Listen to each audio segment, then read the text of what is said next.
I'd be sad too if I had to take a starter off this miserable truck.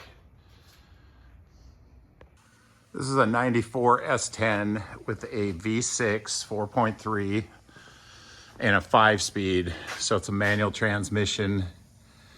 And if you've ever tried to do a starter on one of these, you cannot get the starter to push back far enough to get the snout out of the hole. This is where the slave cylinder was. I already removed that. And then the starter hole up there. What I had to do was take, there's one bolt, it's right here. And then I took this bolt out right here and I rotated this little metal cover, rotated it down, and was able to get the snout of the starter out. The problem is there isn't enough room to get the starter physically out of the hole. And I've watched a couple of other YouTubers, and one guy took this whole mess off, took off this bracket and had to cut bolts and trying to get that one off up there, and it's super rusty and it's got a nut that you got to get inside the frame to grab.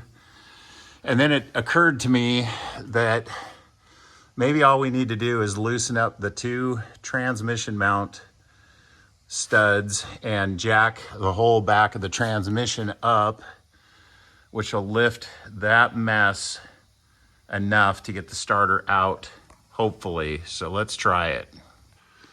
All right, the transmission mount is unbolted and I have the studs sitting on top of the cross member. And it's up, it's not jammed into the floor, but it's about as high as you can go without doing that. And then I took a pry bar and I hooked it right here and I pried sideways. So I pushed this over a little bit and it did move, not a lot, but it moved. And then I got this screw stand under the oil pan and I put some pressure up. And that baby is, I mean, I got it past this. It wouldn't even go past here.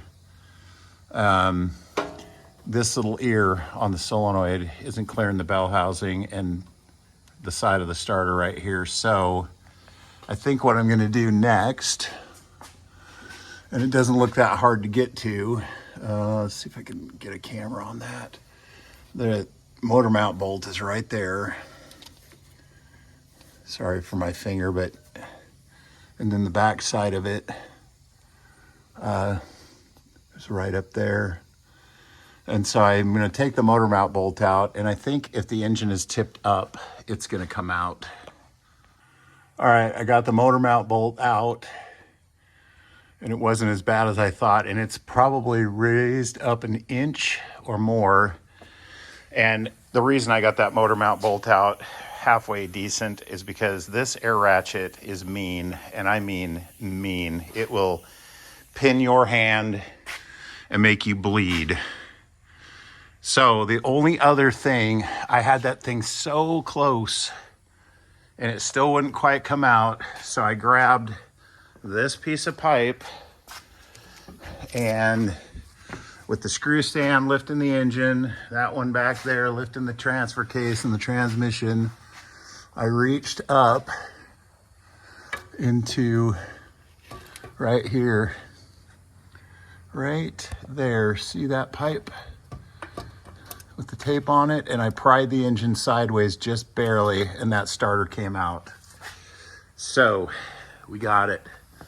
There it is on the bench. Finally, what a pain.